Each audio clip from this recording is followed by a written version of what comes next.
Pep Guardiola নিজের chance দেখছেন 1%, আর আমরা কি মানে কি এমন হনু যে আমরা এটা 50% দেখবো? আমাদের প্রেডিকশন আসলে রিয়াল মাদ্রিদের পক্ষে। Real Madrid versus Manchester city, রাত 2টোয় বুধবার।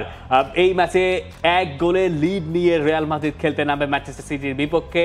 এখন আমি যদি বলি, পেপ গার্দিওলা বলছেন তার দলের 1% সুযোগ আছে, কেন কেন আরো বেশি সুযোগ নাই? দেখেন, কারণ হচ্ছে কি, ওই রিয়াল মাদ্রিদের ঘরের মাঠে খেলা। রিয়াল মাদ্রিদ তারা ফার্স্ট লেগটায় শেষ 4 মিনিটের নাটকে তারা আসলে জিতেছে, এবং হচ্ছে সান্তিয়াগো বার্নাবেউতে যে এই কনফিডেন্স লেভেলে বুস্ট আপ থাকা রিয়াল মাদ্রিদকে হারানো। আমি একটু ডিফার করি, রিয়াল মাদ্রিদ ডমিনেট করে জিতেছে ম্যানচেস্টার সিটিকে। ডেফিনেটলি এগ্রি করবেন? অবশ্যই এগ্রি করব, কিন্তু স্কোর লাইনের হিসাবটা করেন যে 2-1 তো ছিল আপনার 86-85 মিনিট পর্যন্ত। মনে হচ্ছে ম্যানচেস্টার সিটির আসলে ওই ম্যাচে 2-1 গোলের যে লিড নেওয়ার, এটার কোনো অধিকারই, মানে আমার দৃষ্টিতে, আমি যতটুকু খেলা দেখেছি তাতে মনে হচ্ছে যে ওই অধিকার ছিল না, এবং পেনাল্টি থেকে তারা গোল পেল। কিন্তু এই যে ম্যানচেস্টার সিটি, তাদেরকে আপনি ফেলে দিতে পারবেন না।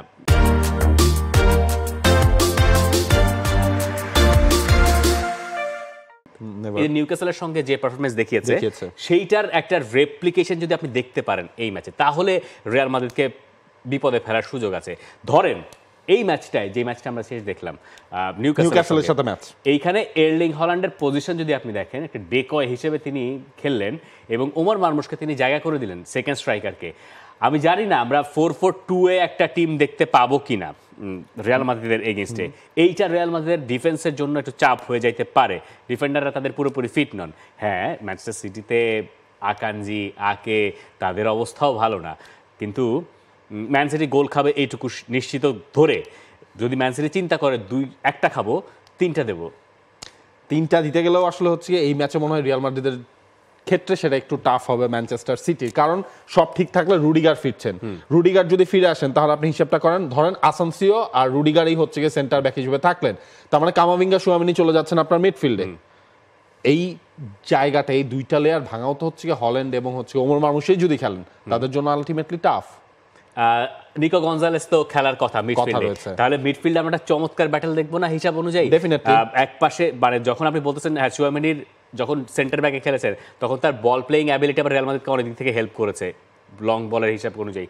তো এই রেকর্ড যদি আপনি দেখেন যে অতীত কতগুলো রেকর্ড, তারপরও মানে ম্যান সিটির জন্য এটা ভয়াবহ কঠিন। কিন্তু যেটা বলতে চাচ্ছি যে গত সপ্তাহে ব্যাপারটা যত অসম্ভব মনে হচ্ছিল, মানে নিউক্যাসলের সাথে ম্যাচ দেখার পর, সেই তুলনায় নিউক্যাসলের সাথে ম্যাচটা দেখার পরে একটু আশার পালে হাওয়া দেওয়ার মতো তৈলযুক্ত হয়েছে আর কি। এখন আশার পালে হাওয়া দিয়ে তো তেল দিয়ে দেওয়া যায় না, মানে আমি বলছি আর কি যে সম্ভব। একদম লাস্ট লাইনটা দেখেন, প্রথম লেগে 2-3 হয়, এখন আমাদের সুযোগ কম, কিন্তু যতক্ষণ পর্যন্ত সুযোগ আছে আমরা সেটা কাজে লাগাবো, তারপর দেখা যাক কি হয়। এই গোল ডিফারেন্সের কথা তিনি বলছেন, তার মানে হচ্ছে ম্যানচেস্টার সিটিকে মিনিমাম 2 গোলের ডিফারেন্সে 90 মিনিটসের মধ্যে খেলা কিল করতে হবে, শেষ করতে হবে, অথবা 1 গোল দিয়ে যদি আপনি সমতায় ফিরতে পারেন, গোল হজম না করেন, খেলাটা তাহলে এক্সট্রা টাইমে গত সিজনের মতো যায়। Prediction Real Madrid. প্রেডিকশন তারপরও রিয়াল মাদ্রিদ। পেপ গার্দিওলা নিজের চান্স দেখছেন 1%, আর আমরা কি মানে কি এমন হনু যে আমরা এটা 50% দেখবো? আমাদের প্রেডিকশন আসলে রিয়াল মাদ্রিদের পক্ষে। আপনার প্রেডিকশন কি দর্শক, সেটা জানতে চাই আমাদের টি স্পোর্টস ফুটবল ইউটিউব চ্যানেলে, সেখানে আপনি কমেন্ট করে আমাদেরকে জানাতে পারেন। For more updates, subscribe to our YouTube channel and click on the bell icon. Follow us on Facebook and Instagram. Download T-Sports app to enjoy exciting games and highlights. Visit tsports.com.